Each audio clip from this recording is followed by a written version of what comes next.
அஸ்ஸலாமு அலைக்கும். அபு சயீத் அல் குத்ரி ரலியல்லாஹு அன்ஹு அவர்கள் கூறியதாவது: அல்லாஹுவின் தூதர் ஸல்லல்லாஹு அலைஹி வஸல்லம் அவர்கள் ஹஜ் பெருநாளிலோ நோன்பு பெருநாளிலோ தொழும் திடலுக்கு சென்று தொழுதுவிட்டு மக்களுக்கு உரை நிகழ்த்தினார்கள். மக்களே, தர்மம் செய்யுங்கள் என்று கட்டளையிட்டார்கள். பிறகு பெண்கள் பகுதிக்கு சென்று, பெண்களே தர்மம் செய்யுங்கள், ஏனெனில் நரகவாசிகளில் நீங்களே அதிகமாக இருப்பதை நான் பார்த்தேன் என்றார்கள்.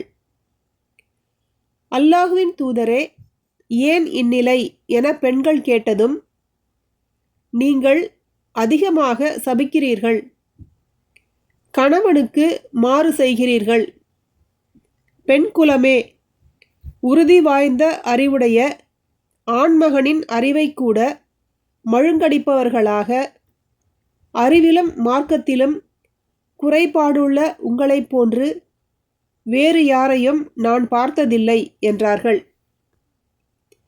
பிறகு திரும்பி தமது இல்லத்திற்கு வந்தார்கள்.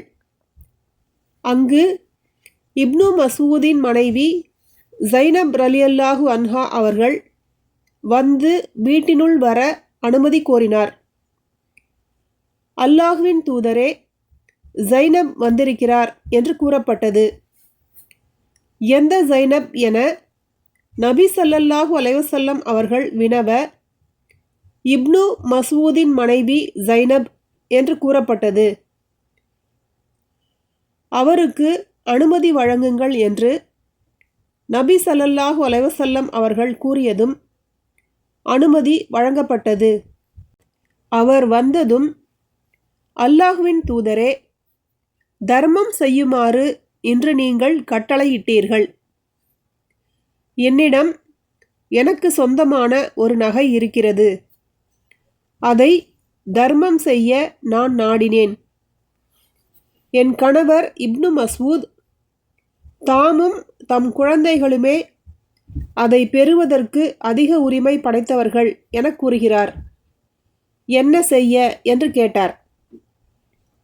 இப்னு மசூத் கூறுவது உண்மைதான்.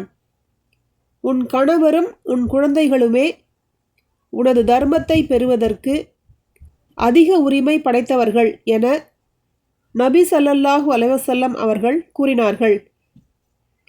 சஹீஹ் புகாரி 1462, அத்தியாயம் 24, ஜக்காத்தின் சட்டங்கள்.